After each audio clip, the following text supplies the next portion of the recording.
ଖାଇକି ଆସିଛ ତ ଘରୁ?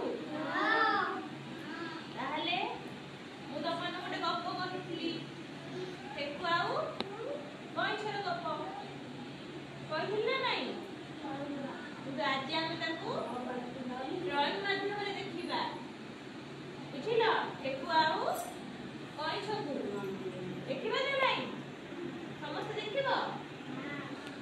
ତାହେଲେ ଆମେ ଷ୍ଟାର୍ଟ କରିବା।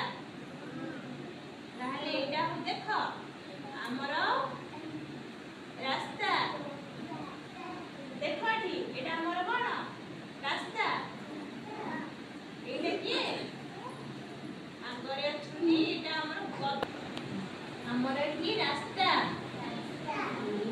ଦେଖିଲ? ତାପରେ ଆମର କଣ ଗଛ ଏଠି ଅଛି,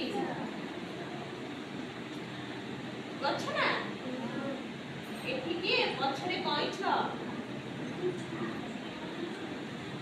ପଛରେ କଇଁଛ, କଇଁଛ ପଛରେ ରହିଛି, ଦେଖିଲ? ପଛରେ କଇଁଛ ଅଛି, ଆଗରେ କିନ୍ତୁ ଠେକୁଆ, ପଛରେ କଇଁଛ, ଆଗରେ ଗଛ ପାଖରେ କିଏ ଠେକୁଆ ଶୋଇପଡ଼ିଥିଲା ନା ଗଛ ପାଖରେ ଠେକୁଆ ଶୋଇପଡ଼ିଥିଲା, ତ ଏଇ ଗଛ ପାଖରେ କିନା ଠେକୁଆ,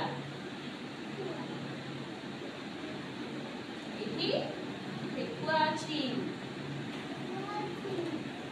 ଠେକୁଆ କିଏ ଠେକୁଆ ଶୋଇପଡ଼ିଛି, ତାକୁ ନିଦ ହେଇଯାଇଛି ଗଛ ପବନରେ, ବୁଝିଲ? ତାକୁ ଗଛ ପବନରେ ନିଦ ହେଇଯାଇଛି, ଏପରି ସିଏ କଣ ଶୋଇପଡ଼ିଛି। ଏଇଠି ଠେକୁଆ ଅଛି ପଛରେ, ଗଛ ପାଖରେ କିନା ପଛରେ କିଏ କଇଁଛ, ଗଛ ପାଖରେ ଶୋଇପଡ଼ିଛି ଠେକୁଆ। ତମେ ଦେଖିଲ ନା? ଏଇଟା ରାସ୍ତା, ଏଇଟା ରାସ୍ତା, ପଛରେ କଇଁଛ ରହିଯାଇଛି, ଆଉ ଗଛ ପାଖରେ କିନା ଠେକୁଆ ଶୋଇପଡ଼ିଛି। କିନ୍ତୁ ଏବେ କଣ ହବ, କଇଁଛ ଠେକୁଆକୁ ପଛ ଭୁଜା ଦେଇ ଆଗକୁ ସେ ପଳେଇବ। ଏ ଦେଖ ଏଇ ରାସ୍ତାରେ ଠେକୁଆ ଆଗକୁ ଯିବ, ଏଇ ଗଛ ପାଖରେ ଠେକୁଆ ଶୋଇଛି, କଇଁଛ ଆଗକୁ ଯିବ। ଦେଖିପାରିଲେ ସମସ୍ତେ? ସମସ୍ତେ ଦେଖିଲ ତ? ଆମେ ଚାକୁ ଚିତ୍ର ମାଧ୍ୟମରେ ଦେଖିଲେ ଏଇଟା ରାସ୍ତା, ଏଇଟା ଆମର ଗଛ, ଦେଖିଲ? ଏଇଠି ଠେକୁଆ ଶୋଇଛି, ଆଉ ଏଇ ପଛରେ କଇଁଛ ରହିଯାଇଛି, କଇଁଛ ହେଲେ ଆଗକୁ ଯିବ। ତ ଦେଖିଲ କଇଁଛ ପଛରେ ରହିଯାଇଛି, ଠେକୁଆ ଏଇ ଗଛରେ ଶୋଇପଡ଼ିଛି, ତ ଠେକୁଆ ନିଦରେ ଶୋଇଥିବା ସମୟରେ କଇଁଛ ଆଗକୁ ଯିବ।